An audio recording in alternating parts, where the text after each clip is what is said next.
হযরতে আলী রাদিয়াল্লাহু তাআলা আনহু নবীর জামাই। নবী হচ্ছেন হযরতে আলীর শ্বশুর। হযরতে রাসূল পাক সাল্লাল্লাহু আলাইহি ওয়াসাল্লাম ধ্যান দেন, যখনই মা ফাতেমাতুজ জাহরার বাড়িতে যেতেন, বিটির বাড়ি বাপ যখন যেতেন, তো দরজায় দাঁড়িয়ে নবী আমার সালাম দিতেন, আসসালামু আলাইকুম ইয়া আহলাল বাইত। হযরতে ফাতেমা বলতেন, ইয়া রাসূলুল্লাহ, এটা আপনার জামাই বিটির বাড়ি, এই বাড়িতে প্রবেশ করবেন তো আপনাকে দরজায় দাঁড়িয়ে কেন থাকতে হবে? আপনার ইজাজতের প্রয়োজনটা কি? পারমিশন কেন নিতে হবে? অনুমতি কেন নিতে হবে? নবী আমার শিক্ষা দিলেন, পরের বাড়ি তো দূরের কথা, জামাই বিটি ছাড়াও একজন মুসলমান যখন বাইরে থেকে নিজের বাড়িতেও ঢুকবে, তখনও তার উচিত বাড়িতে যে সদস্য মণ্ডলী থাকবে তাদেরকে সালাম দিয়েই ভিতরে ঢুকবে। সুবহানাল্লাহ বলবেন না? আপনারা নিজের নিজের বাড়িতে যখন ঢোকেন তখন কে কে সালাম করেন? হাত তোলেন। জালসা তো অনেক দিন থেকে শুনছেন, নিজের বাড়িতে প্রবেশ করেন, নিজের বাড়িতে ঢোকেন, তখন কি সালাম দেন? এরকম কোনো ব্যক্তি আছেন? নাই। মুরব্বী লোকদের মধ্যে একজনও নাই। গাইল টাল দেন গো ভাই, সালাম দেন না তো কমপক্ষে গাইল দিবেন নাকি? আপনি আপনার বাড়িতে ঢুকবেন যখন, তখন বাড়িতে কে কে থাকবে? হয়তো আপনার মা থাকবে, হতে পারে আপনার আব্বা আছে, হতে পারে আপনার ছেলে আছে, হতে পারে আপনার মেয়ে আছে, কিংবা আপনার স্ত্রী আছে। নবী করিম আকা মুস্তাফা বলেন, বাপ মা যদি থাকে তো তাদের উদ্দেশ্যে সালাম দাও, ছেলে মেয়ে যদি থাকে তাদের উদ্দেশ্যে সালাম দাও, বৌমা যদি থাকে তার উদ্দেশ্যে সালাম দাও। কেউ যদি নেই, তোমার স্ত্রী একাই আছে, নবী পাক বললেন তোমার স্ত্রীকে সম্বোধন করে সালাম দাও। হে মুআজ্জাজ সামাইনে কেরাম, আমরা শাশুড়িকে সালাম করি, শ্বশুরকে সালাম দিই, আর কোনো মৌলবি মাওলানা মুফতি যদি পাই তাহলে দূর থেকেই সালাম করি, হুজুর আসসালামু আলাইকুম। হুজুরকে সালাম দেওয়ার জন্য আমরা ছটপট করি। কোনো পীর সাহেবকে যদি পান তাহলে সালামও দেন, মুসাফাও করেন, কষ্ট করে ভিড়কে ঠেলে কহিনায় হুড়া মেরে কষ্ট করে মেহনত করে পীর সাহেবের হাত দোকানকে ধরে মুখে লাগিয়ে চুম্বনও দেন, মুফতি সাহেবের হাতে চুম্বন দেন, মাওলানা সাহেবের হাতে চুম্বন দেন। আমি আপনাদেরকে মেসেজ দিচ্ছি, মাওলানার হাতে চুম্বন দেওয়া খারাপ নয়, ভালো জিনিস। মৌলভী সাহেবের হাতে চুম্বন দেওয়া খারাপ নয়, ভালো জিনিস। মুফতি সাহেবের হাতে চুম্বন দেওয়া খারাপ নয়, ভালো জিনিস। পীর সাহেবের হাতে চুম্বন দেওয়া খারাপ নয়, ভালো জিনিস। কিন্তু আমি আপনাদেরকে বলে যাব, মুফতি সাহেবের হাতে চুম্বন দেওয়ার আগে, মাওলানা সাহেবের হাত চুমার আগে, কোন মৌলভী সাহেবের হাত চুমার আগে, কোন পীর সাহেবের হাতে চুম্বন দেওয়ার আগে অভ্যাস করেন নিজের বাড়ির আয়নাতে, বাড়ির ভিতরে যদি পারেন তো সালাম দিয়ে নিজের মায়ের হাতে চুম্বন দেন। যদি পারেন তো বাপের হাত দুখানাকে ধরে মুখে লাগিয়ে চুম্বন দেন।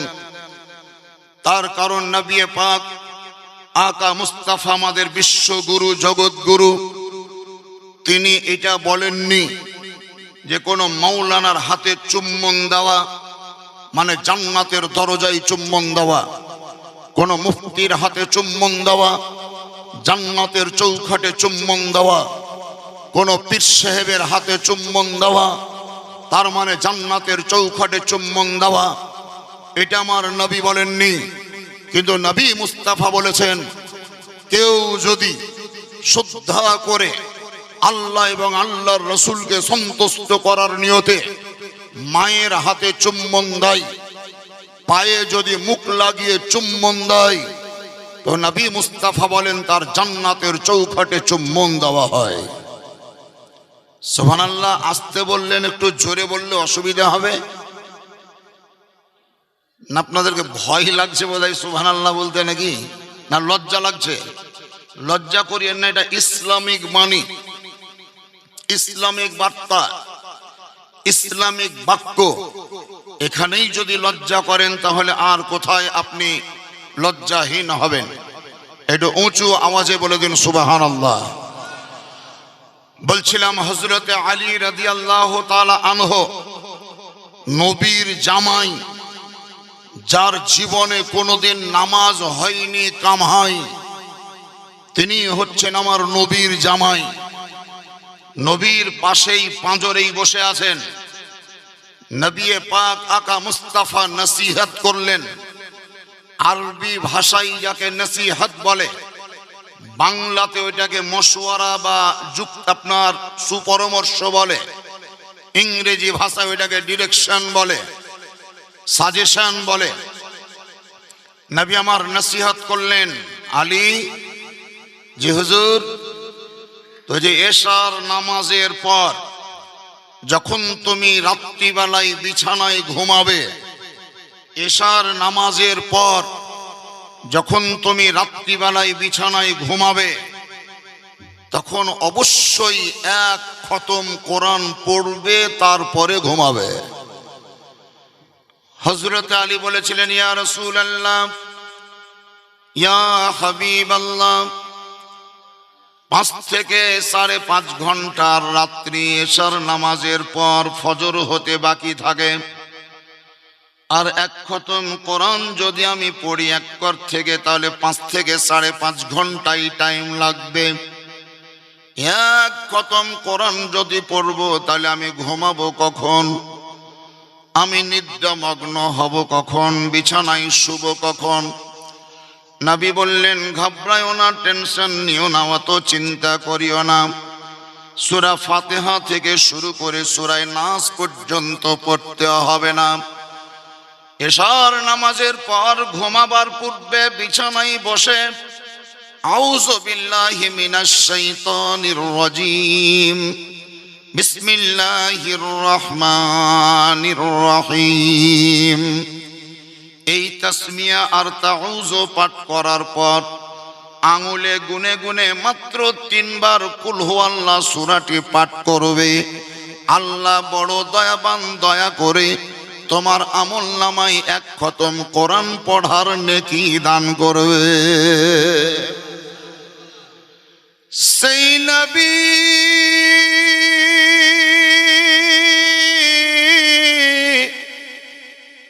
যিনি গরিবদের দরদি নবী, এতিমদের সাহারা নবী আকা মুস্তাফা, মক্কাতুল মুকাররমায় 40 বছর বয়স পর্যন্ত একদিনও কাউকে বলেননি যে তোমরা নামাজ পড়ো, নামাজ পড়ো, নামাজ পড়ো।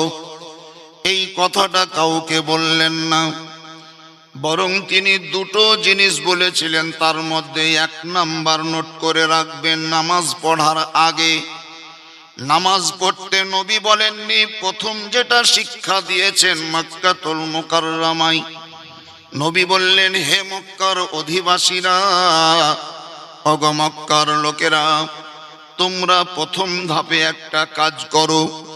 সবাই দৃষ্টিপাত করে জিজ্ঞাসা করলো, কি করব বলুন? নবী বললেন, সত্য বলো আর মিথ্যাকে বর্জন করো। এই শিক্ষাটা দিয়েছেন নবী, সত্য বলো আর মিথ্যাকে বর্জন করো। মিথ্যা বলিও না, সত্য বলো। আপনারা যারা জালসা শুনছেন, বেশি হাদিস নিয়ে আলোচনা আপনারা করেন, বুকের উপরে হাত বাঁধবো না নাভির নিচে হাত বাঁধবো? জোরে আমিন বলবো না আস্তে বলবো? এগুলা মসলা মাসাইল আলেম ওলামার আপনাদেরকে নিশ্চয়ই ডিরেকশন দিয়েছে। আপনি যে মাযহাবের লোক, সেই মাযহাবের মসলা মোতাবেক আমল করেন। কিন্তু সর্বপ্রথম ফার্স্ট শর্ত হলো যে আপনি সত্য বলেন, মিথ্যাকে বর্জন করেন। নামাজ পড়বেন পরে, রোজা রাখবেন পরে, হজ করবেন পরে, যাকাত দিবেন পরে, মাথায় টুপি দিবেন পরে, দাড়ি রাখবেন পরে, পাঞ্জাবি পরবেন পরে, পায়জামা পরিধান করবেন পরে, সমাজের মোড়ল হবেন পরে, মিথ্যাকে বর্জন করেন আগে, সত্যকে আঁকড়ে ধরেন আগে, সত্যকে কামড়ে ধরেন। আজকে আমাদের ব্যবসায়িক তেজারতকারী বিজনেসম্যান অনেক ভাই উঠেছে, যারা জায়গায় জায়গায় চায়ের দোকানে সমাজের সামনে বলে বেড়ায় মিথ্যা না বললে ব্যবসা চলবে না, মিথ্যা না বললে কারবার চলবে না।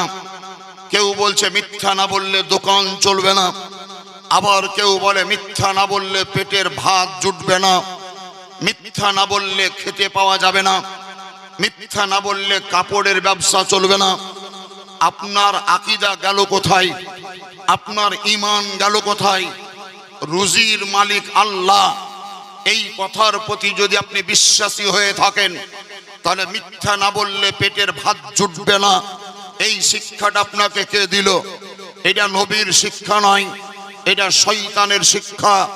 মিথ্যা না বললে ব্যবসা চলবে না, এটাও আপনার মিথ্যা কথা। তার কারণ খাজায়ে খাজগাঁ হিন্দাল ওলি খাজা মঈনুদ্দিন চিশতি সঞ্জরি আজমিরি রহমতুল্লাহ আলাই, তিনি একজন ওলি হওয়ার পরেও ব্যবসা করেছেন, মিথ্যা কথা বলেননি। হযরতে খাজা কুতুবউদ্দিন বখতিয়ার কাকি রহমতুল্লাহ আলাই, তিনি ব্যবসা করেছেন, মিথ্যা বলেননি।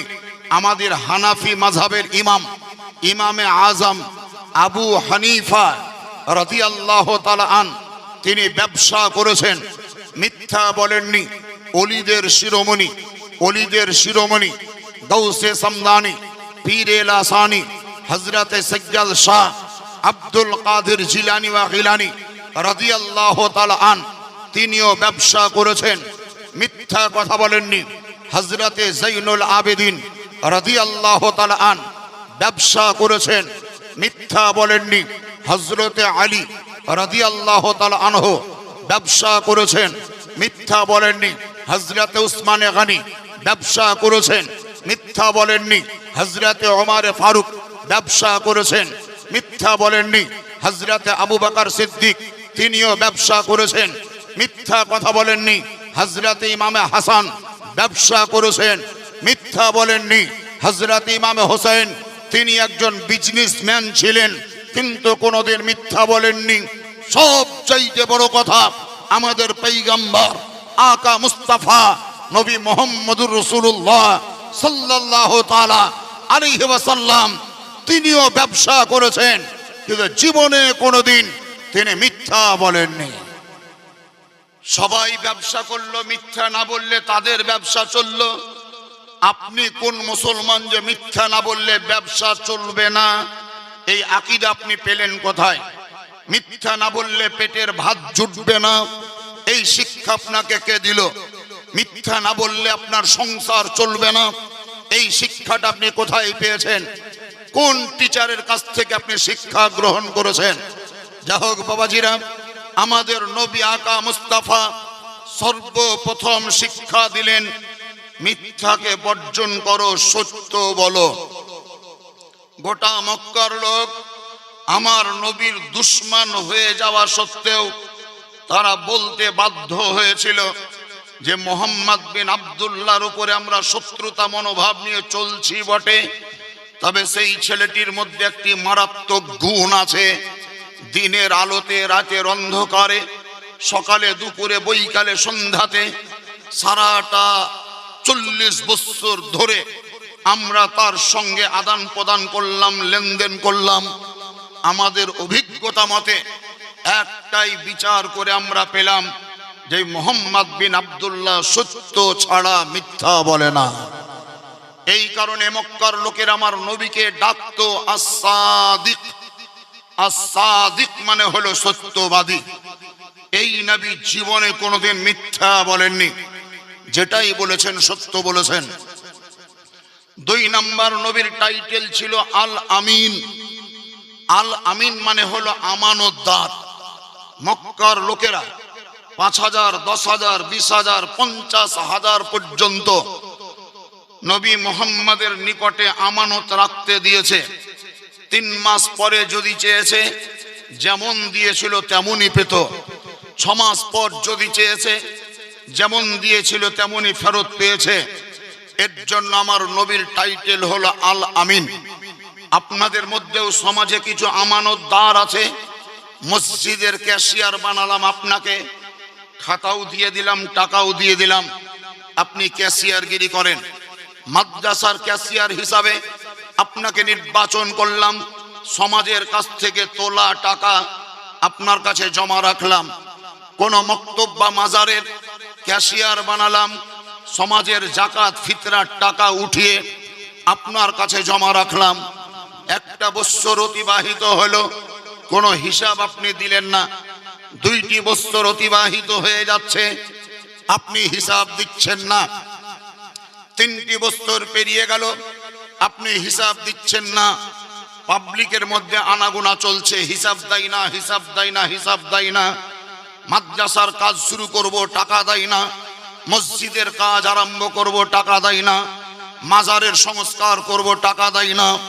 এই আওয়াজটা যখন শুনতে পাই তখন মসজিদে গিয়ে রাগ করে আপনাদের সামনে হয়তো 10,000 টাকা হয়তো ছুঁড়ে ফেলে দিয়ে বলে, এলেও তোমাদের টাকা, আমি ক্যাশিয়ার থাকবো না। আপনি আমি বলি যে তুমি টাকা তো দিলা, কিন্তু 3 বছরের হিসাবের খাতা কোথায়? তখন উত্তরেও আসে যে খাতা হারিয়ে গেছে, যা পারবা করলিও।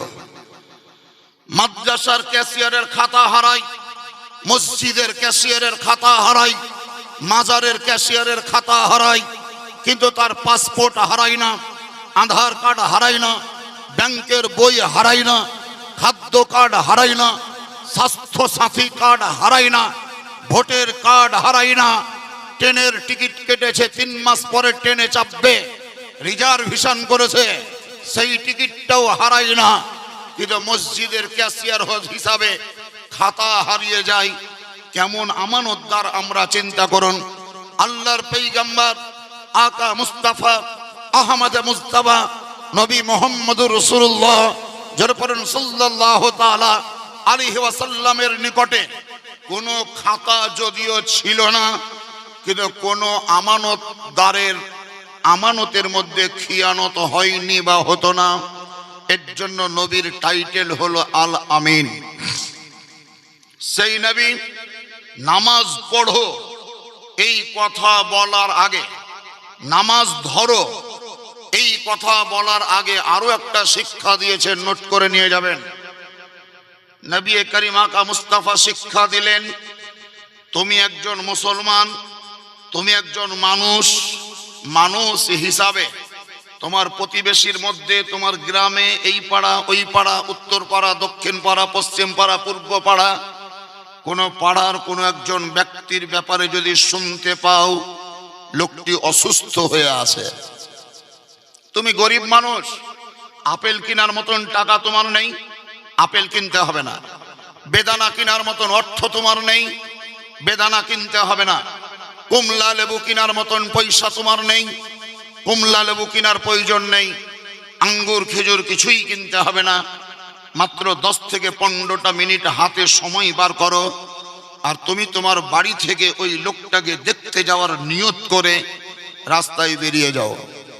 যেই লোকটা অসুস্থ, সে অসুস্থ লোকটির বাড়িতে গিয়ে তাকে সালাম দিয়ে তার মাথার পাঁজরে বসো। জিজ্ঞাসা করো, চাচা কেমন আছেন? নিশ্চয়ই তোমাকে বলবে ভালো লাগে না, খেতে পাচ্ছি না, এত ডাক্তার দেখাচ্ছি, রোগ ভালো হয় না।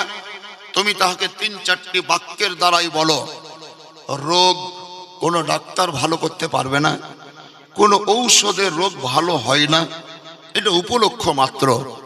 রোগ দেওয়ার মালিক হচ্ছেন যিনি, তিনি হলেন আল্লাহ। যে আল্লাহ আপনাকে রোগ দিয়েছে, সে আল্লাহ আপনার রোগ ভালো করবে।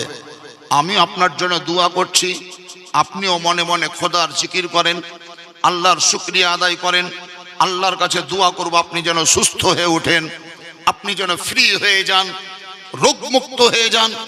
রোগাক্রান্ত অবস্থায় পড়ে আছেন, আপনি যেন সুস্থ হয়ে রাস্তায় ঘুরে ফিরে বেড়াতে পারেন। এই দোয়াটি আপনিও করুন, আমিও করব। এই কয়েকটি কথা বলেই তুমি সেখান থেকে বিদায় হও। নবী করিম আকা মুস্তাফা বলেছেন, মেসেজ দিয়ে গিয়েছেন, নোট করে রাখবেন, তোমার বাড়ি থেকে ওই ব্যক্তির বাড়ি পর্যন্ত যেতে এবং সেই ব্যক্তির বাড়ি থেকে তোমার বাড়ি পর্যন্ত আসতে যে রাস্তাটাই তুমি হাঁটবে, যে রাস্তায় চলবে, এই রাস্তাটা ঝিকড়ার রাস্তা, এটা ভাবিও না রানীতলার পথ, এটা ভাবিও না বারিয়ানগরের রাস্তা, এটা ভাবিও না নসিপুরের রাস্তা, এটা ভাবিও না খরিবুনার রাস্তা, এটা ভাবিও না মালিপুরের রাস্তা, এটা ভাবিও না কোলানের রাস্তা, এটা ভাবিও না কাপাসডাঙ্গার রাস্তা, এটা ভাবিও না সুলতানপুরের রাস্তা, এটা মনে করিও না পাইকপাড়ার রাস্তা, এটা মনে করিও না বাহাদুরপুরের রাস্তা, এটা মনে করিও না শয়তানপাড়ার রাস্তা, এটা ভাবিও না। যখন তুমি একজন মানুষ হিসাবে অন্য একজন রোগী ব্যক্তিকে দেখার নিয়তে আমার সুন্নাতের উপর আমল করে বাড়ি থেকে বেরিয়ে হাঁটতে শুরু করবে এবং তার বাড়ি থেকে হাঁটতে হাঁটতে তোমার বাড়ি পর্যন্ত আসবে, যেই পথে তুমি চলবে এই পথ, এই রাস্তা তোমার জন্য জান্নাতের পথ হয়ে যাবে। নবী করিম বলেছেন এটা জান্নাতের পথ তোমার জন্য। আজ মা হাসপাতালে ভর্তি, বেটার টাইম নেই মাকে দেখতে যাওয়া, চাচা হাসপাতালে ভর্তি, ভাতিজার সময় হয় না ভাতিজা হিসাবে চাচাকে দেখতে যাওয়া, শাশুড়ি হাসপাতালে অ্যাডমিশন হয়ে পড়ে আছে, জামাইয়ের টাইম নেই শাশুড়িকে দেখতে যাওয়া, ভাই অসুস্থ হয়ে হাসপাতালে পড়ে আছে, আরো একজন ভাইয়ের টাইম নেই ভাইকে দেখতে যাওয়া। কিসের মুসলমান আপনি, কিসের ইমানদার আপনি? আপনি 5 ওয়াক্তের নামাজ পড়ে গ্যাবারিটি দেখাচ্ছেন, রমজান মাসে রোজা করে অহংকার দেখাচ্ছেন, বছরে একবার ফিতরা আদায় করে মানুষকে অহংকার দেখিয়ে বেড়াচ্ছেন। নামাজ পড়বেন পরে, রোজা রাখবেন পরে, যাকাত দিবেন পরে, ফিতরা দিবেন পরে, কুরবানি দিবেন পরে, আকিকা দিবেন পরে, মুসলমানি দিবেন পরে, পাঞ্জাবি পরবেন পরে, টুপি পরবেন পরে, দাড়ি রাখবেন পরে, তসবিহ পড়বেন পরে, কোরআন পড়বেন পরে, হাদিস পড়বেন পরে। আগে নিজের আখলাককে গঠন করেন, আগে নিজের চরিত্রটাকে গঠন করেন। আপনার চরিত্র যদি ডাল হয়, ক্যারেক্টার যদি ডাল হয়, নামাজি হয়ে লাভ কিছু হবে না, রোজাদার হয়ে লাভ কিছু হবে না। চরিত্র গঠন হবে কখন?